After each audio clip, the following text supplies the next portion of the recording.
xin chào các bạn. Hôm nay mình review cái con cá tẹt, xe cuốc cá tẹt 329DL. Nhìn cái máy của ta làm việc thấy mà ham luôn. Cắt phế liệu cắt phế liệu rồi bóc rồi xếp rồi cắt ra nhuyễn miếng quá đã luôn. Đó, cho bông qua đây.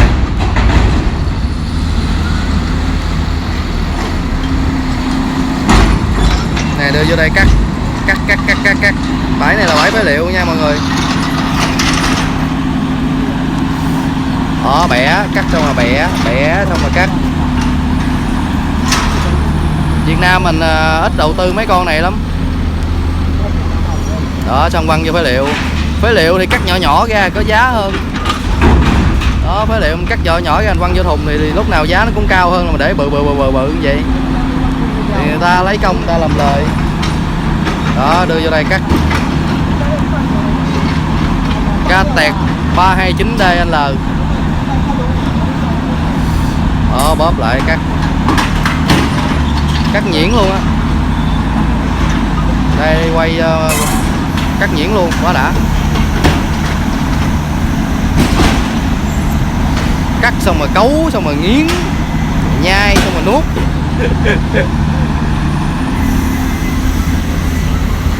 Đó, bỏ vô.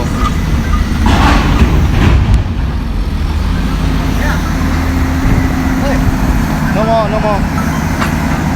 Em nghe anh ơi. Dạ nghe anh.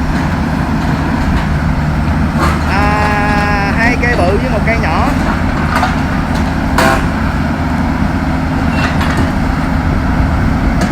Em không biết nữa, có 3 cây tem á. 2 cây mập với 1 cây ốm mà dài. Thì 2 cây mập đó với cây ốm dài.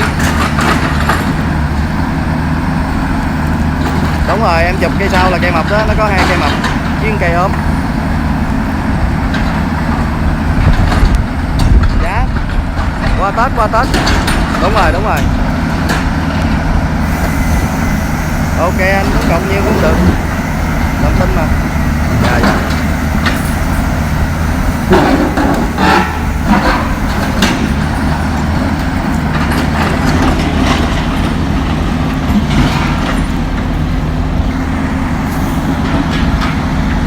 Anh em bãi phế liệu ở Việt Nam nên đầu tư những cái con như vậy nè, nó mới đã. Đó, cắt ra.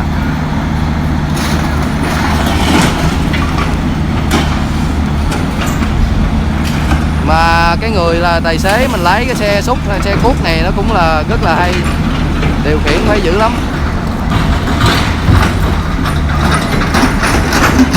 Đó, xé nhuyễn ra luôn.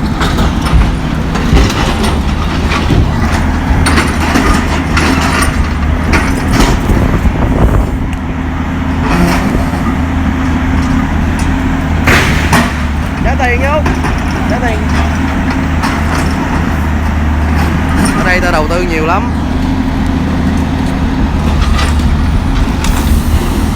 Đó, lấy dây đồng ra. Ghê chưa? Có miếng dây đồng là bóc bỏ ra ngoài liền. Ok, cảm ơn cả nhà nha. Cảm ơn mấy anh em xem clip. Đi về ăn cơm thôi, bye bye.